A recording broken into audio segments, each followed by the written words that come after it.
relent a little bit when it became clear that they were in the wrong and that they were acting unconstitutionally. They just doubled down. Hell, they lied outright and said, you know what? Screw it. The Supreme Court says we won. And they just lied about the whole thing and just created out of whole cloth this alternate reality. And so we're seeing the same thing here, where rather than feel constrained or bound by what the courts are doing, they're just trying to usurp all the power from the judiciary in very much the same way the legislative branch has already voluntarily contracted their power to the executive.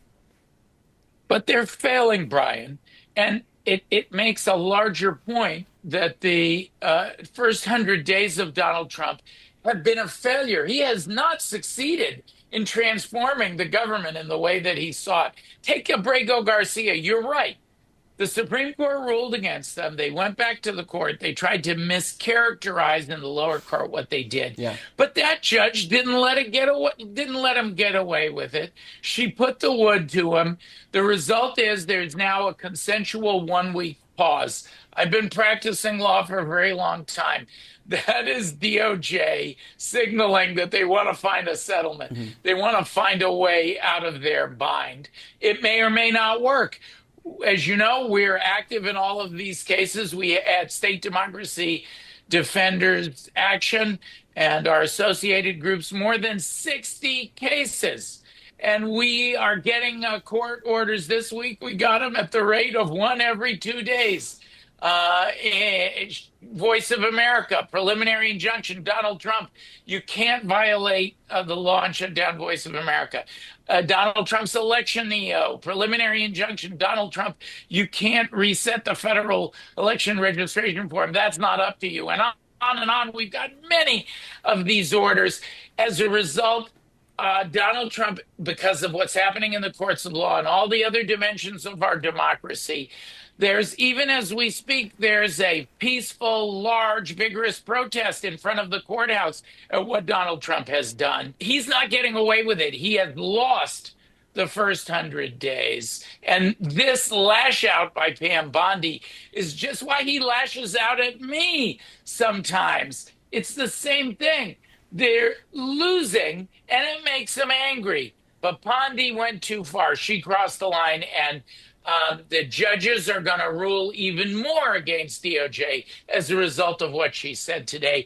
They're backed up by the American people. 80%, Brian, say Trump should abide by court orders, should follow the judges. That includes his own voters. So I'm feeling better about the pushback on Donald Trump's autocracy today as we near the end of the first 100 days than I have at any point since the administration began. Norm, I do want to dig into something that you said. You had mentioned the fact that Donald Trump did call you out. He did so publicly in front of the Department of Justice, obviously with the intention of trying to give them kind of a wink and a nod, let them know who he wanted them to go after. What happened to you in the immediate aftermath of that? I guess give our audience some insight into what happens when you are name checked by the President of the United States. What comes in the aftermath of that? I think I did my very first media hit, of which there were quite a few, with you immediately after that happens. Well, Brian, it's like when you receive any other extremely public backhanded compliment. You do get some threats and some negative incoming, but there was much more support that I got of people saying they have my back, of public statements by other democracy leaders, friends calling me. I take it as an encouragement. I worked extra hard that day. I wrote 2 lawsuits that day instead of just 1. Donald Trump has taken my security clearance away 3 times. Brian, we've talked about this before. Either he's frustrated because he's losing so much in court, he takes it away, he says, turn it back on so it can make me feel good to take it away again, or something's not quite right upstairs. He's tweeted about me. Elon Musk has tweeted more than 20 times. Do I look like that's slowing me down in any way? We at the rate we're going, I thought we might have 100 lawsuits in 2025. I think we're going to have more than that. He's certainly given you enough material to actually bring those lawsuits. So I think that what what we're seeing from Donald Trump, I'm just back from a trip to Europe, and we're seeing the same with his inability to deliver the peace results that he promised. What you're seeing from Donald Trump, what you saw with Pam Bondi with those absurd and ridiculous comments today, is not strength, it's weakness. He lost the first 100 days. His co president, Elon Musk, is on the run. He lost the Wisconsin referendum, the people versus Musk. He's been laying low ever since, toxically political. The Doge project is a failure. They keep shrinking the amount of money they're saving down. They haven't transformed the government as they promised they would do. There are these almost 100 losses in court. Donald Trump's approval rating is lower than any other president at this point, including Trump 1. Musk, the co-president, is hated. And on. The American people aren't buying it. He's got his lowest numbers ever on immigration, on the economy. Those are supposed to be his strengths. People are sympathetic to Abrego and the others who are being unlawfully abducted. Donald Trump needed to come to his job with a scalpel. People wanted him to do a good job. Instead, he and Musk took a chainsaw. Total failure. Norm, going back to Pam Bondi for just a moment, you were the ethics czar during the Obama administration. What would you have said in response to a attorney general doing something similar or something analogous if this was the Obama White House?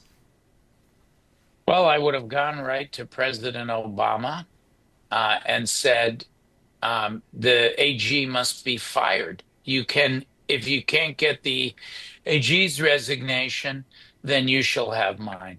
There's no place for those kinds of threats and attacks on the judiciary. If you have an issue with this judge, that's one thing. But she couldn't focus on the judge, really. You notice it was a totally fact-free presentation, Yeah. Brian, because the judge didn't do anything wrong. Right.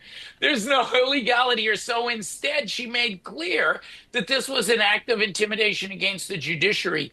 There's no place for that. I can tell you, if anybody had done that any AG had done that in the Obama administration or a Democratic or Republican administration, they would have been history. Yeah. And it's reprehensible. It's just reprehensible. Well, to that point, Norm, no one is doing as much as you are in the courts right now in terms of bringing these lawsuits. As you mentioned, you have several dozen working their way through the court system, including cases that you've outright won already. And so for folks who are looking to help you, to help the fighters out there, what can they do to help? Well, they can find our websites. So you can look for State Democracy Defenders Action. We welcome you to support the fight. You'll see if you go on our websites, you look at the different things we do. We do them in partnership with labor, with wonderful civil rights organizations, with individual human beings, with the other democracy groups. So help our democracy group, help any democracy group. And folks, keep on doing what you're doing. The ultimate power of democracy is people power. And Brian, your viewers and listeners are out there participating. We've got Brian Tyler Cohen watchers who are at that Wisconsin courthouse right now, peacefully, vigorously, lawfully demonstrating in defense of the judge and in defense of our democracy. Keep it all up, folks. We're very grateful to you. And we're grateful to you, Norm. Thank you for the work you're doing. Again, I'll put the link that you just mentioned right here on the screen and also in the post description of this video. Norm, talk to you soon. Thanks, Brian.